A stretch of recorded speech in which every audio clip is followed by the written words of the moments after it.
Tinabla ng mga kongresista ang niluluto umanong balasahan sa House of Representatives. Sa higit 2 buwan daw kasing liderato ni Speaker Bogie D, maayos naman daw ang naging takbo ng Kamara. Narito ang agenda report ni Mavic Trinidad ng Abante. Ayaw patulan ng ilang mambabatas ang napapabalitang kudeta laban kay House Speaker Bogie D. Sa FB post ng kolumnistang si Ramon Tulfo, ibinunyag niyang pinag-uusapan na raw ng mga diehard Duterte supporters o DDS sa plano nilang palitan si Speaker D ni Pampanga Representative Gloria Macapagal Arroyo. Kukumbinsihin daw ng mga DDS ang mga kaalyado nilang congressman para sumuporta sa panukala. At kapag wala raw nangyari sa November 30 rally, isusunod daw ng mga DDS ang impeachment ni PBBM. Sabi ni Tulfo sa kanyang post, dumalo ang ilang mga dating mayor, councilor, ilang kongresista sa pagpupulong sa Quezon City Sports Club noong linggo.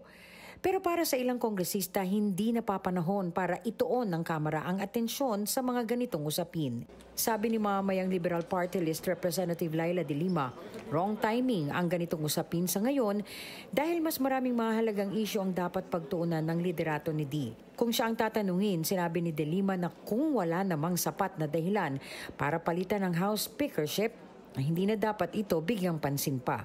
Meron ba siyang ginagawa na hindi tama? Meron ba siyang ginagawa na hindi fair? Meron ba siyang ginagawa na masasabi natin na inappropriate? Yeah. So sa ngayon kasi, yung mga ganyan na mga issue, baka lalo pa na makakomplicate sa mga nangyayari ngayon. Naniniwala naman si ACT Teachers Party List Representative Antonio Tino na kay Pangulong Bongbong Marcos at sa malalaking political groups ang bola kung sino ang uupong House Speaker. Ito kasi anya ang realidad kung papaano pinipili ang mga lider ng Kongreso.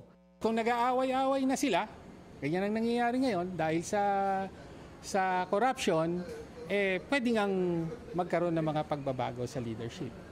Tingin naman ni Caloocan Representative Egay Erice, safe at sapat ang suporta ng super majority para manatili sa pwesto si D.